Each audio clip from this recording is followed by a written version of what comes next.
It's finally time to learn about the parts of Photoshop everyone uses but doesn't understand. We're talking about blend modes, curves, channels, and fills. But you've been putting this off for far too long, so let's keep it fast and simple. Number 1 is blend modes. We use them all the time, but most of us click the layer and cycle through all 27 of them to find which one works best. What if I told you they're not randomly categorized in that list? The blend modes are grouped into 6 easy-to-remember groups: Normal, Darken, Lighten, Contrast, Comparative, and Component. Normal mode simply shows the layer as it is. The top layer just sits on top. For these next 3 groups, let's put a colored shape on top of values to visually demonstrate how they interact with color and value. Darker modes keep the darker parts and ignore the lighter ones. That's why white disappears. They're great for adding shadows or making things look deeper. Lighten modes do the opposite.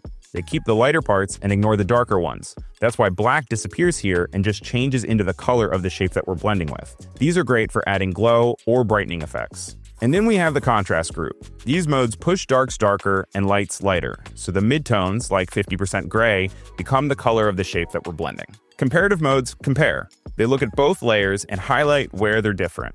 Here, there's 2 photos from the same shoot. When I stack them and switch to one of these modes, you can instantly see the difference between the 2 of them. They're useful for spotting differences, checking alignment, or if you're feeling experimental, creating some wild psychedelic effects. And finally, component modes. These only change one part of the color at a time, like hue, saturation, or brightness. Watch what happens when I put a solid color on top and switch the blend mode. The color shifts, but all the texture and detail underneath stay the same. Number 2 is the curves panel, but don't get overwhelmed here. Just think about it as a brightness translation machine. The bottom part of the graph represents your image untouched. The left side is your darkest darks, the right is your brightest brights. The vertical axis of the graph represents the changes you want to make. The bottom is the darkest darks, the top is the lightest lights.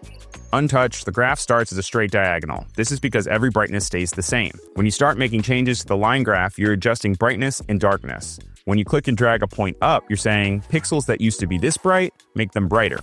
When you drag them down, you're saying pixels that used to be this bright, make them darker. Naturally, a lot of people make an S-curve. This makes the highlights lighter and the shadows darker. You can even target specific colors.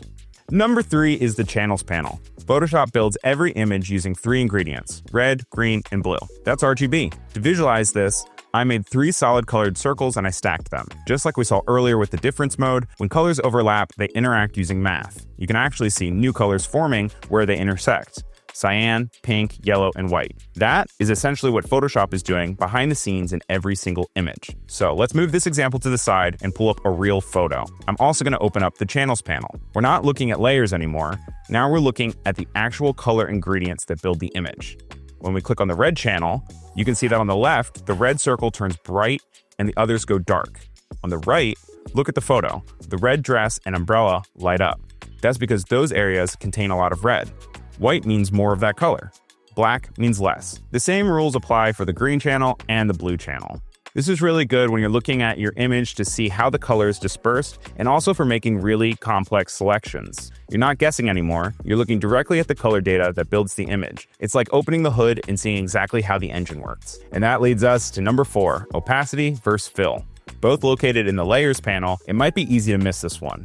They almost look like they're duplicates. Isn't fill and opacity the same thing? Almost. The way that I wrap my mind around it is if I think of the layer as a character and the layer styles you apply to it, like drop shadows and inner glows, are accessories. You know how in the movies, ghost clothes magically disappear with their bodies? That's opacity. Opacity sees your character as a ghost, decrease the opacity, and everything disappears. The invisible man, however, disappears, but you can still see his clothes. When you lower the fill, it decreases the visibility of the contents of the layer, but doesn't touch the layer styles. You can see the shadows, the inner glow, and anything that you've added as a layer style. See, that wasn't so bad. You've upgraded how you worked in just a few minutes. Which ones did you learn? Let me know by commenting below. And for more content like this, and my weekly show that covers designer and creator news called File New, be sure to follow Adobe Live.